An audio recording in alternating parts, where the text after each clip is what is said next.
자, 지금 우리는 체력 단련하고 있고요. 걸으면서 심폐 활성화 자연과 친해지기 활동하고 있고, 그리고 여기는 지금 만행산입니다. 만행산 자락인데 이 만행산의 이 골짜기를 퉁정골이라고 해요. 다 같이 퉁정골. 퉁정골. 송이 아니고 퉁정골이에요. 그래서 여기를 제가 만행산 퉁정골 숲으로 가는 학교라고 이름을 붙인 거예요. 벌써 태중이 유치원 선생님들 학교에서 2번 왔고, 전국의 환경과 하시는 분들 왔다 갔고, 여러분들이 아마 4번째 같아요. 올해 개발했어요. 자, 이제 올라가면 약간 감춰라, 여기.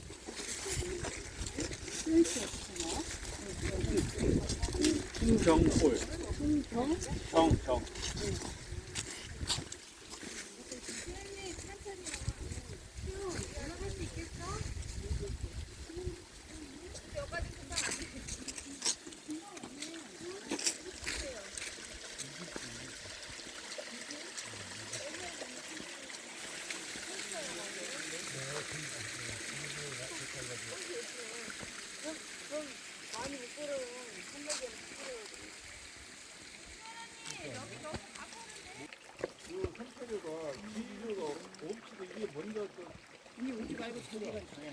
왜냐면 그 소년에 애들이 꼬리를 내릴 수 있는 확률이 꼭그 자리에만 있는 건 아니고, 꽃들, 여름 꽃들, 뭐 가을 다 했는데 지금은 이제 다 거의 졌어요. 그래서 앉아 있는 자리 옆에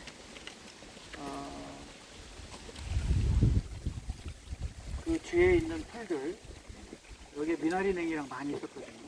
할 수 있으면 살려야 되고, 지금 남아있는 그 아마 현오색 종류들일 텐데, 그 이파리들 있는 거 뒷면에 약간 넓적은 미나리처럼 생긴 것들 있죠? 그 현오색 종류.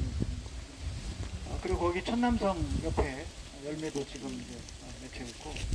자, 그럼 여기에서 이제 시작을 하도록 하겠습니다. 앞에 보세요. 이게 여름에는 완전히 무성해서 그야말로 천연의 원시림처럼 되어 있어요.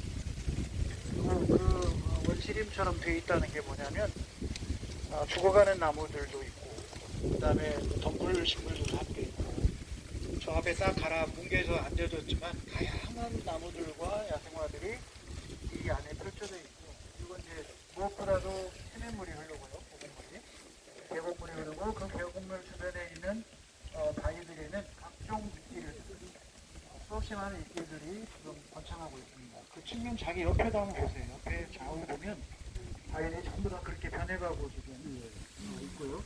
또 제가 가장 주목하는 건 저 뒤에 옆에 쪽 올라온 삼각산처럼 되어 있는 거 있죠? 저 아래로 내려가면 이제 그 신비를 접할 수가 있어요. 저 뒤에 내려가서 제가 본 뒤에 유레카를 느꼈어요. 자, 그럼 이제 앞에 맨 첫 장을 펴주세요. TMG 맨 첫 장.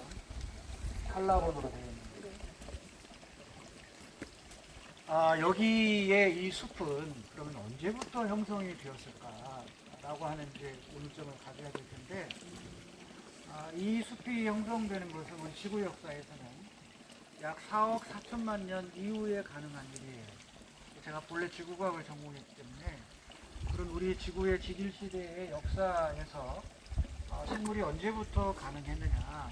46억 년에 우리 지구가 태어나지만 초창기는 이 불의 땅이란 말, 그리고 완전히 지각이 형성이 되기 전에 그런 이제 형성 단계에 있었기 때문에 초창기부터 지각이 형성된 게 아니에요. 그래서 한 40억 년, 38억 년 이때쯤 와야 완전하게 우리 지구가 형태를 이제 갖추면서 세월이 흘러서 약 4억 4천만 년, 약 4억 년쯤 고생대나 와서야 이 대기 중에 산소가 올라오기 시작했어요. 산소가 없다고 하는 것은 산소로 호흡하고 사는 생물이나 식물이나 동물이 살 수 없다는 얘기예요. 바닷속에서만 일부 살아 있었고, 그러다가 이제 이런 4억 년 지난 뒤에 이 지상으로 산소가 올라오기 시작하는 거예요. 그래서 식물이 물속에서, 동물이 물속에서 첫 발을 내딛게 되는 게 산소가 있었기 때문에 그런 거예요.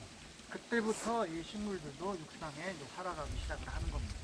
그러면 이 앞에 각 모둠에게 백설깃돌 하나씩을 드리도록 하겠습니다. 그곳에 하나 놓고요.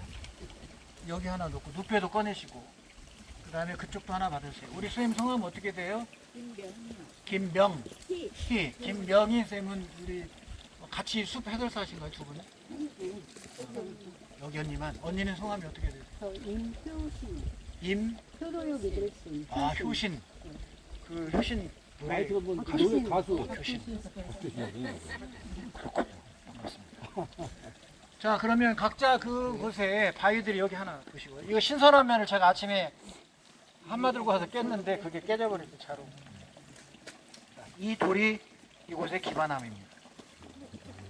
가만히 살펴보니까 어때요? 줄무늬가 막 져 있죠. 보통 우리가 화강암은 쑥돌이라고 해서 쑥돌 많이 부셨잖아요. 네. 근데 그 쑥돌이 이렇게 납작하게 변한 형태의 모습처럼 보여요. 겉모습만 보세요, 일단. 눕배로 보지 말고. 아, 네. 그러면 납작납작하게 눌려있는 고주잖아요. 네. 그래서 이런 거를 흑운모 편마암이라고 그래요. 흑운모 편마암. 우리가 다음에 갈 고룡계곡은 중생대 주락이 약 대략 1억 8천만 년 전에 형성된 남원 화강암이에요. 이름도 남원 화강암이에요.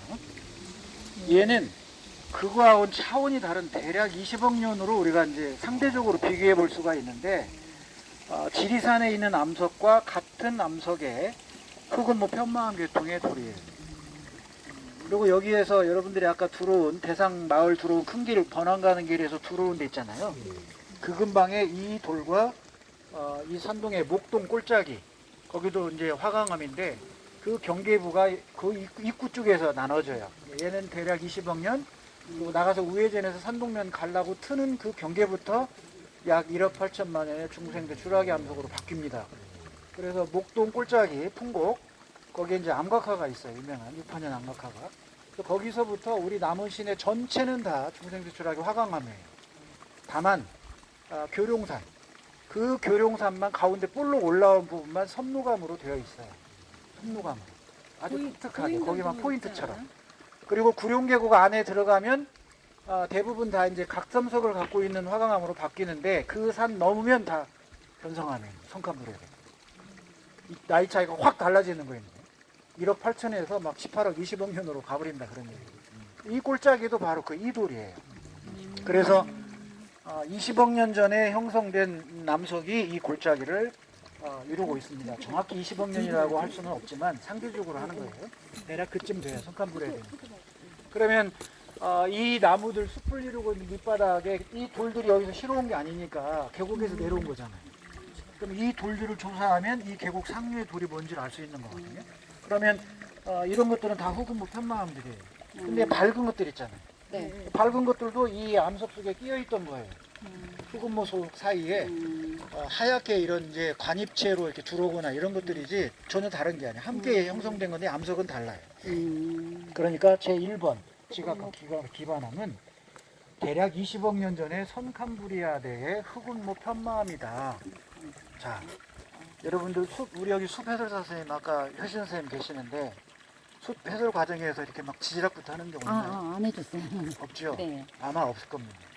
왜냐하면 제가 개발한 이 숲으로 학교는 제가 만드는 거기 때문에 어디에도 없어요. 이 체제를 깨우치면 숲 해설사 교육 안 받아도 돼요. 본인들이 그냥 해도 됩니다. 그만큼 체계화 시켜 놓은 거기 때문에 우리가 앉아있는 이 돌멩이 바위들이 우리 지구 역사 지질 시대에 성칸불에 흑운모 편마음이 대략 20억 년 된 건데 저 반선 계곡이나 우리 지리산의 이 암석들과 거의 같은 거구나. 그래서 이 돌을 잘게 부숴서 철을 만들었어요. 그리고 운봉가야, 장수가야 하는 그 철들은 대부분 이 흑운모 편마음지대예요. 남원에 여러분들 옥계동, 운봉간 옥계동 아시죠? 그걸 모르시면 피바위. 피바위가 흑운모 편마암이에요. 그 암석이 흑운모 편마암이어서 여기 이 까만 돌에 시커먼 거 보이죠? 그게 흑운모인데 이 흑운모에 철분이 들었어요. 그 하얀 거에는 철분 없습니다. 까만 흑운모에 철분이 들어있는 거예요. 얘들이 나오면서 산소와 결합되면서 빨갛게 물들어 있는 게 피바위예요. 그러니까 피바위는 전설이잖아요. 실제로 뭐 피 흘려서 남아 있겠어요. 그래서 이 흑운모 편마암이 거기가 같아요. 인월 넘어가는 이성계 장군의 황선대첩과 관련된 곳이 이 함석이구나. 자, 그러면 적어도 얘는 25년 전부터 출발하는구나. 이렇게 이해를 하시면 돼요. 제1단계 지각과 기반함은 이렇게 우리가 확인을 해볼 수가 있습니다. 자, 그럼 이제 이것이 뭐예요? 풍화 침식돼서 우리 김홍란 쌤 노래를 한번 유치원 노래를 해봐 주겠습니다. 오셨어요, 김홍란 쌤? 아이고, 안 오셨네요. 유치원 노래 바위돌 깨트려 우리 양민 쌤 노래 하시고요. 한번 해볼까요? 자, 시작. 깨뜨려 돌덩이 돌덩이 깨뜨려 돌멩이 돌멩이 깨뜨려 사갈돌 깨뜨려 모래알. 자, 이게 바로 지구의 역사를 담아놓은 풍화 침식 노래입니다. 예, 유치원에서 부르는 노래예요. 다 들어있죠? 네. 바위돌 깨뜨려 돌덩이를 깨뜨려서 뭐 조약돌도 되고 이제 돌멩이도 되고 돌멩이 깨뜨려 모래알 되고 네. 그 모래알 중에 지금 보이는 것 중에 하얀 것들은 풍화되고 흙이 돼야 양분이 별로 안 돼요. 까만 게 돼야 돼요. 까만 흑은모가 토양으로 가야 점토로 되고 이렇게 돼요. 물론 그 안에 이제 장석이라고 하는 녀석, 하얀 것 중에 장석이 있는데 그 녀석도 마찬가지. 석영은 안 됩니다. 석영은 유리 만드는 거거든요. 투명한 하얀 거. 그래서 학교 운동장에 깔려 있는 거 보면 석영이나 장석이에요. 흑은모는 없어요. 다 풍화돼서 저 강으로 떠나려고 없어요. 자, 이렇게 해서 이제 모래와 흙이 제2교실이에요. 제가 구릉계곡에서는 그런 눕배를 가지고 모래와 흙을 관찰하는 활동을 합니다. 손바닥에 놓고. 그래서 장석, 흑은모, 석영 이런 걸 구분해서 얘네들이 토양으로 가는 걸 가르치게 돼요. 자, 2교시 끝났어요. 제 3교실이 뭐예요? 풀과 야생화죠. 그런데 그 사이에 흙과 풀 사이에 특별교실이 있다고 그랬죠. 그 특별교실을 지금 보세요. 눈앞에서 펼쳐져 있는 거예요.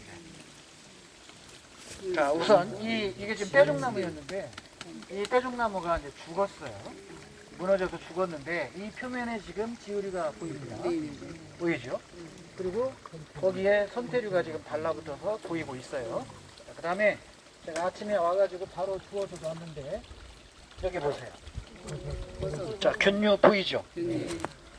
얘들은 대략 이제 구름버섯이라고 그래요. 이런 형태로 보이는 것들을. 자, 우리 버섯 도감 갖고 오신 분 네. 꺼내보세요. 두 분 있어요. 목록에서 이 구름버섯이 엄청나게 많아요. 버섯 종류 중에서. 저 뒷분하고 두 분이 갖고 있네요. 구름버섯이라고 나와 있는 색인봉도를 한번 찾아보고 그 다음에 앉아 계신 분들은 저의 방향을 따라서 저쪽 보세요. 저 기둥. 죽은 나무에 지금 버섯 붙었죠. 그리고 구부러진 쪽에 휘어진 데 보세요. 위에 표면에 갈색으로 쫙 보이죠. 이끼류의 삭이에요. 삭. 이끼류 삭. 무슨 얘기냐면 저 기역자로 휘어진 거 있잖아요. 탁 구부러진 거. 그 표면에 이끼류 보이죠. 그 이끼류 표면 위에 갈색으로 뭐가 꽤 보이잖아요. 줄무늬처럼. 갈색 표면. 맨 상층부에. 그게 이끼류의 포자라고 지금 여기 있는 것도. 여기 보세요. 요거. 이 포자 삭이라고 하는 거예요. 예, 여기 이 표면. 얼마나 예술이에요. 보세요. 저 위에. 제가 직접 다녀오겠습니다. 보여요. 멋있게 보여요.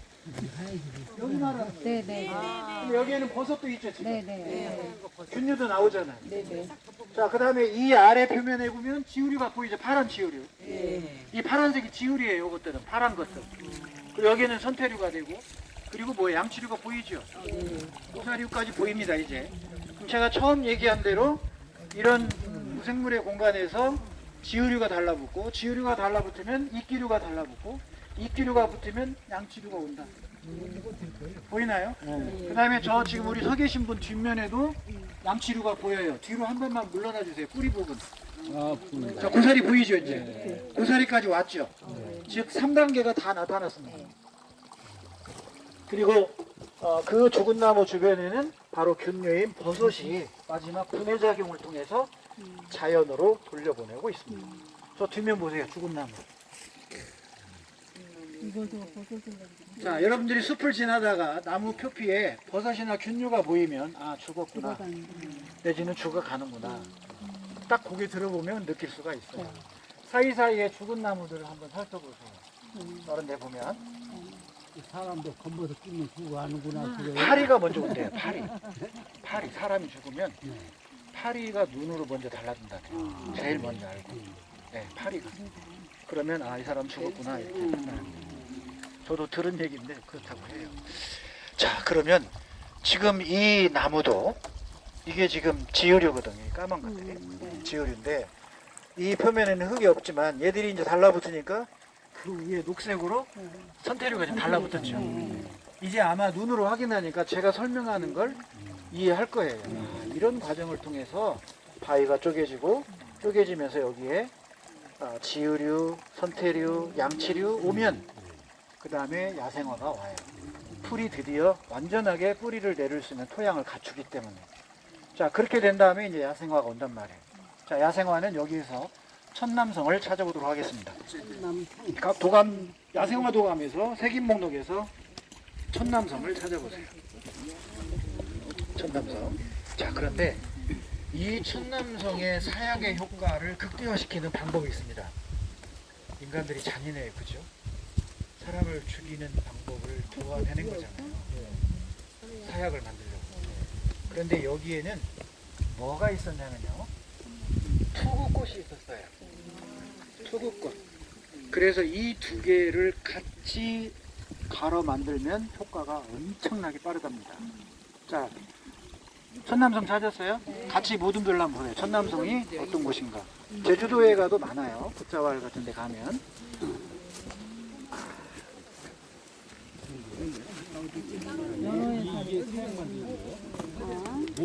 그 빨간 열매. 네, 빨간 열매. 빨간 열매하고 그 다음에 다른 분은 투구꽃을 한번 찾아봐요. 투구꽃. 여기가 투구꽃 엄청 많았거든요. 다 시들었어요 지금. 네, 다 시들었는데 투구꽃 찾아보세요. 휴대폰 가지고 계신 분은 투구꽃을 검색하시면 돼요. 예, 보라색. 투구처럼 생긴 꽃 있어요. 뒤에 열어봐요. 색인 목록에서. 예, 거기 본문 내용 읽어보면 사약 만든다고 써있나요? 그거 아마 안 써있을 거예요. 독성이 강하다. 한약재로 쓴다. 비상도 사실은 약으로 처방하잖아요. 비상. 독과 약은 예, 약간 경계되면 예, 통한다고 그랬어요. 자, 그러면 여러분들 지금 주변에 우리가 야생화로는 천남성, 여기에 투구꽃 이렇게 두 개를 지금 찾아보았어요. 자, 그 다음에 이제 나무를 이제 넘어가 보도록 하겠습니다. 여기에 있는 나무. 제일 큰 나무 저거를 한번 보겠습니다. 앞에 어마어마하게 큰 나무. 자, 몸뚱이에 다이아몬드처럼 홈 상처가 나 있는 것. 따라서 해볼까요? 몸뚱이. 한자로 수피 그럽니다. 수피. 나무 숫자, 껍질 피자. 그래서 우리가 나무 껍데기를 수피라고 그래요. 앞으로 이제 수피 그러면 나무 껍질을 보시면 돼요. 저 제일 큰 나무, 저 아름드리죠. 그리고 옆에 나무 표면 수피에는 선태류들이 잔뜩 붙었어요. 저 위에까지 따라 올라갑니다. 그래서 나무 수피에 보니까 저 위쯤 보면 다이아몬드 형태의 홈이 파졌어요. 상처가 표면에. 보여요? 뭔 말인지 지금 이해가 안 되는구나. 저 윗부분 햇빛 들어오는 부분 보세요. 몸 표면에 뾰족뾰족이 파졌잖아요. 까맣게. 근데 다이아몬드 형태예요. 일본말로 오코시데스. 강정. 강정의 형태로 이렇게 파졌잖아요. 자, 그러면 나무도감 갖고 계신 분은 사시나무를 찾아봐요. 사시나무.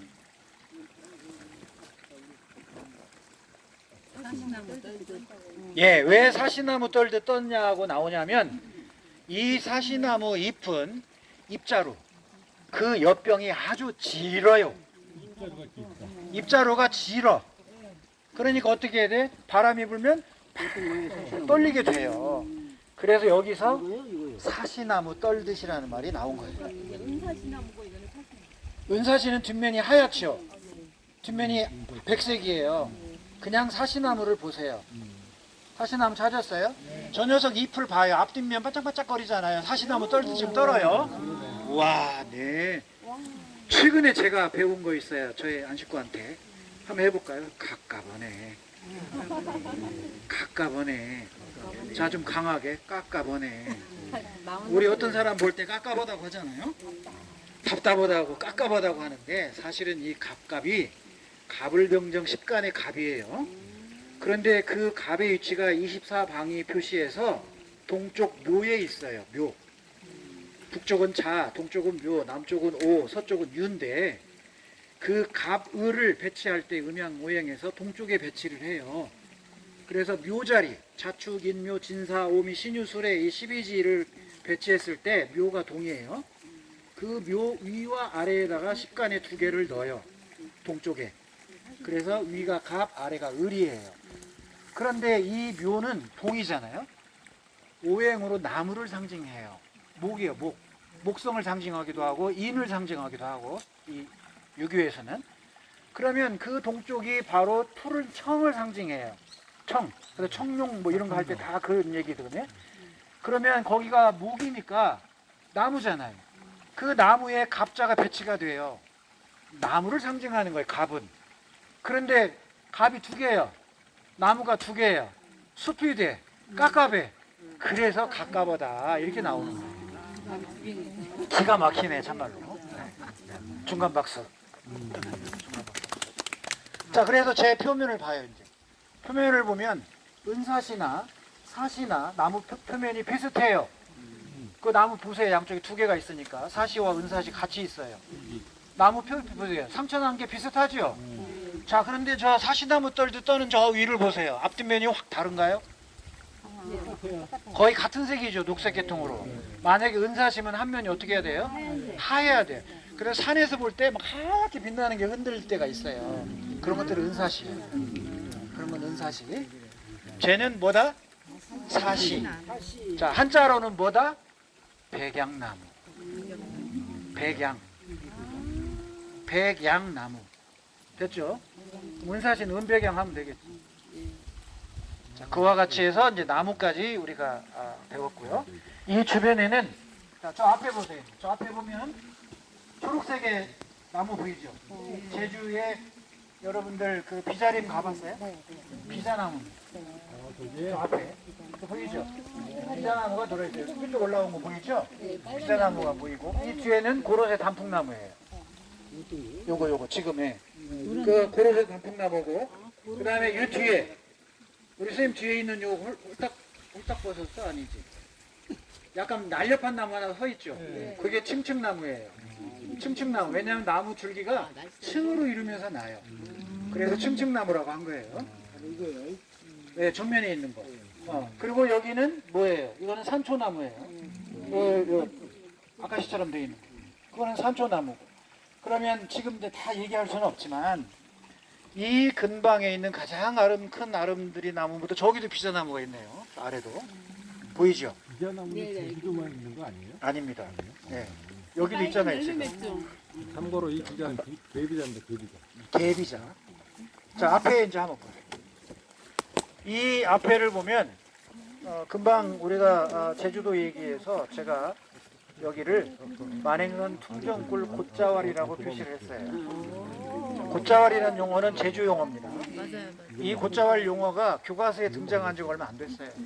제가 학교 떠나기 전에 과학책에 곶자왈이 이제 등장했어요. 그래서 본래 곶이라고 하는 것은 제주에서 수풀더미, 수풀더미들이 뒤엉켜 있는 곳이고요. 자왈은 우리의 자갈이요. 자갈.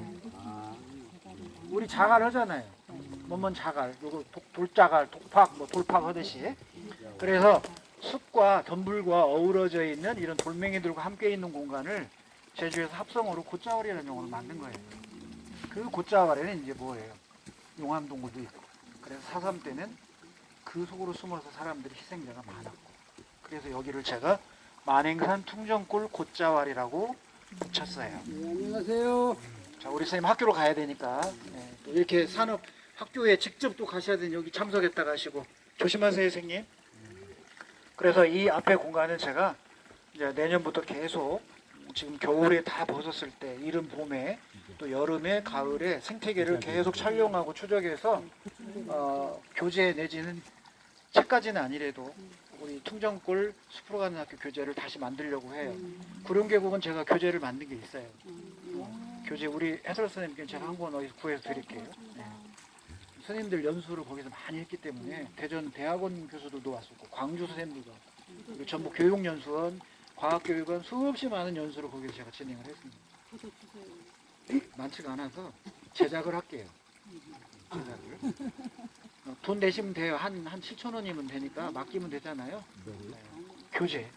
숲으로 가는 학교, 구룡 계곡의 교재. 자, 이렇게 해서 우리가 이제 숲까지 다 완성을 했습니다. 그러면 제 6교실이 이제 물과 수소 상태잖아요. 여기 보세요, 계곡물.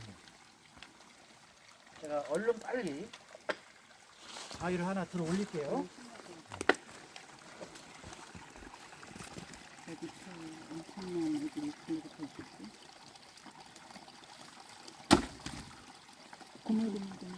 뒷면을 빨리 돌려야 됩니다. 금방 막 지나갔어요? 엄청 빨리 숨어버립니다, 아래로. 네. 다 내려갔어요. 얘네들이 바로 물속에 사는 수소곤충들입니다. 그래서 여기에는 하루살이, 날도래, 강도래, 플라나리아 이런 것도 있고요. 그 다음에 이제 이 안에 떠들러 보면 다슬기도 있어요. 다슬은 반딧불이가 있을 가능성이. 반딧불이라는 녀석은 곤충도가 물면 알겠는데 바로 이 다슬기를 숙주로 삼아요. 그 안에서 성장하는 거예요. 그러니까 다슬기가 있어야 뭐가 있다? 반딧불이가 있는 거예요. 자, 그럼 이제 얘네들이 수서에서 살다가 물속에 살다가 나오면 이제 날아갈 거 아니에요. 하루살 아시잖아요. 날도래, 강도래도 마찬가지입니다. 막 돌아다녀요. 얘들을 누가 먹어요? 새들이 먹어요. 새가 먹어, 새가. 그래서 이 숲속의 이 날짐승들, 새들을 위해서는 이 작은 실개천이 엄청 중요한 거예요. 얘네들이 있어야 되니까, 먹이 사슬에서. 그 다음에 이 먹이 사슬뿐만이 아니라 이 물이 흘러서 우리 사람의 식수가 되죠. 그리고 이 녀석이 벼를 길러내잖아요. 쌀이 이 물을 엄청나게 많이 필요하는 식물이에요. 그래서 이 생명이, 숲이 있으니까 물이 나오는 거예요. 숲이 깊으니까. 위에가 천왕봉이에요. 지리산 천왕봉이 아니라 만행산 천황봉이에요. 거기보다 더 높아요. 이건 황제고 거기는 왕이니까.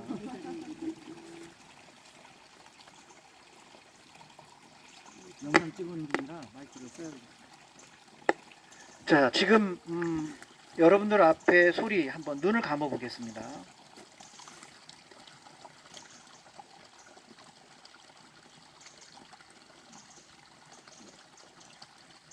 바로 눈을 뜨시고요. 이게 숲에서 느낄 수 있는 선물입니다. 얼마나 고요하고 좋아요. 물소리 자체가 여러분들의 가슴을 아마 치유해주는 역할을 하고 있을 거예요. 그리고 눈을 지그시 감고 물소리 말고 숲의 기운, 또 때로는 새들이 지저귀는 소리, 또 바람 소리, 그리고 거기에다가 여러분의 마음의 소리가 들리기도 합니다.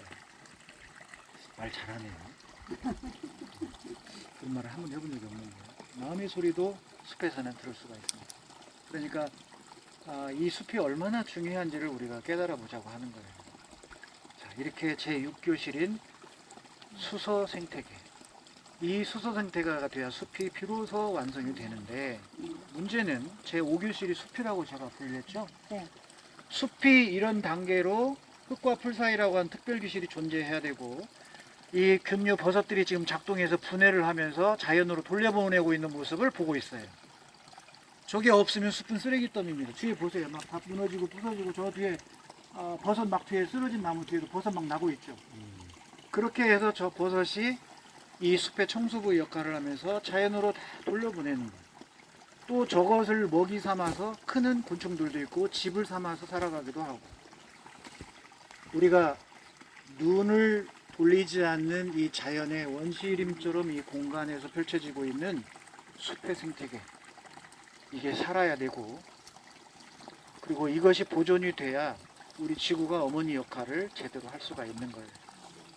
자, 그래서 제6교실인 이 물과 수서 생태계는 숲을 위해서 엄청나게 중요하다. 숲속에 이 새들이 하는 역할이 뭐예요? 열매 따서 물고 날리다가 떨어뜨리고, 또 그건 이제 어치가 그 일을 많이 해요. 어치가 산까치를 어치라고 불러요. 시끄러운 놈이 있어요. 그리고 몸뚱이가 화려해요. 컬러풀해. 그게 어치인데, 이 녀석들이 이제 이런 종자를 많이 날라주고, 그 다음에 이제 우리 가고 나면 멧돼지도 왔다 갈 것이고, 어디는 다람쥐도 돌아다닐 거 아니에요. 그 다람쥐가 숲에 기여하는 거 들어보셨죠? 네. 걔가 똑똑했으면 이 숲 별로 번창 안 해요. IQ가 낮기 때문에 이렇게 숲에 번창하는 거예요. 숨겨놓고 못 다놨지. 근데 우리 다 그렇게 돼가고 있죠 지금. 네. 매일 일어나면 생각 안 나고 기억 안 나요. 우리 기억 안 나고 다 이게 이 나이 때는 죄송합니다. 저보다 젊으신 분들은 이제 실례지만 제 이후로는 우리 이게 정상이다 생각해야 됩니다. 근데 정상보다 뛰어난 분들이 있다 그러면 그분들은 혜택 받으신 거예요. 네. 우리 효신 씨 축복받은 거. 자, 이렇게 되면 숲과 동물이 7교실이 된 거예요. 그래서 어치, 다람쥐, 또 숲에서 깡패 역할을 하는 놈이 있어요. 참나무를 작살내는 놈. 도토리, 거위벌레. 한번 써보세요. 숲과 동물에다가 도토리, 거위벌레. 이 녀석이 참나무를 아주 그냥 아작냅니다. 이 도토리, 거위벌레는 그 참나무 열매 속에 구멍을 뚫고 알을 낳아요. 그래서 그 알이 성장할 때 그 도토리 즙을 다 빼먹어요. 그런데 이 도토리가 더 단단해지면 안 되니까 더 단단하지 못하게 잘라요. 아주 현명한 녀석이죠. 올라가서 그 도토리에다가 어린 열매에다가 구멍을 뚫어서 까놓고 부부끼리 나와서 톱질을 해요. 그래가지고 아주 톱질처럼 선명하게 잘라서 떨어뜨립니다. 그럼 더 이상 성장 안 하겠죠. 그러면 떨어진 상태에서 크고 있는 거예요. 그래서 그 안에서 다 같이 빼먹고 나온 뒤에 있다가 다시 땅속으로 들어가서 다시 도토리가 나올 때면 또 거기다가 구멍 뚫어서 알 낳고. 그래서 여러분 숲 걸어 다니다 보면 참나무들이 막 길거리에 떨어져 있는 거 보실 거예요. 한번 보세요. 이게 왜 떨어져서 바람 불어서 그게 아니에요. 그 떨어진 줄기를 자세히 보시면 날카롭게 정교하게 자른 자리예요. 칼로 자른 것처럼, 톱으로 쓴 것처럼이 더 정확해요. 이거 가지고 다녀요? 이 주둥이에서 이걸로 쓸어요. 주둥이에서. 대단한 녀석이에요. 자, 그러면 이 녀석은 숲에 이로운 거예요, 해로운 거예요? 해롭죠. 해로운 녀석이에요, 숲에. 그래서 우리가 옛날 가난할 때는 도토리가 구황식물이었는데, 그래서 도토리는, 참나무의 도토리는 들녘에 나락 크는 거 보고 큰다고 그랬어요. 나락이 풍년이면 얘는 흉년이고요. 나락이 흉년이면 얘는 풍년이 돼요. 그래서 이 도토리를 구황식물이라고 그래서 굶주림을 해결했던 나무가 바로 참나무예요. 근데 지금 우리가 이제 많이 채취 안 하잖아요. 산짐승들을 위해서 못하게 합니다. 국립공원은 안 되고, 여기 우리 숲 해설사 선생님도 계시는데, 그래서 이제 시켜주는 거죠. 그래서 이 숲과 동물이라고 하는 게 제 7교실이 이렇게 형성이 되면서 숲을 번창하지만 일부는 자기의 생육 환경이 좋아서 도토리 거위벌레처럼 그렇게 숲의 참나무를 아예 그냥 아작내는 놈도 있다. 그러나 그거를 우리의 관점인 거고, 도토리 거위벌레 입장에서는 기후와 환경과 그리고 이 참나무의 생육 상태가 그들을 번식시키는 역할을 하기 때문에 우리가 뭐라고 할 수 있는 건 아니다. 그것도 조절이 됩니다. 그래서 이제 잔가지가 떨어지면 싹 걷어다 태워줘야 돼요. 숲을 지키기 위해서는. 자, 어쨌든 이렇게 해서 7교실 왔고, 8교실이 숲과 사람이에요.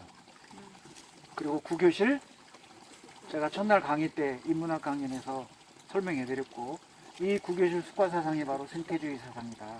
이 생태주의가 근본 생태주의, 사회 생태주의 이런 것도 있고, 이 숲에 이 모두가 공존한다고 하는 근본 생태주의, 여기 있는 바위, 지으류, 숲, 산초나무 하나, 아니면 저 백약나무 하나, 이와 우리 사람과 같은 개체다. 똑같은. 이게 바로 근본 생태주의예요. 또는 심층 생태주의라고 하는데, 이런 걸 통해서 모두가 소중하다고 하는 사람도 자연의 일부라고 하는 걸 깨닫고 함부로 하지 말라. 그렇죠? 그리고 제가 말한 특별교실 녀석들, 지으류, 선태류, 양치류, 균류, 사실 이 숲에서 낮은 단계에 있어서 눈에 잘 들어오지도 않고 사랑도 못 받지만 이 녀석들이 없으면 숲 존재가 안 된다. 그런데 이 생태계를 그대로 사회 생태계로 가져가면 우리 사회에서도 지으류, 선태류, 양치류, 균류 역할을 하는 게 사회의 기반이다. 다양성을 인정하고 서로 유해주자. 이게 사회 생태주의입니다. 자, 여기까지 해서 오늘 만행산 통정골에 있는 숲으로 가는 학교의 생태주의 감수성 함양 교육을 마치도록 하겠습니다. 자, 이제 각자 하나씩 버섯도 좀 살펴보고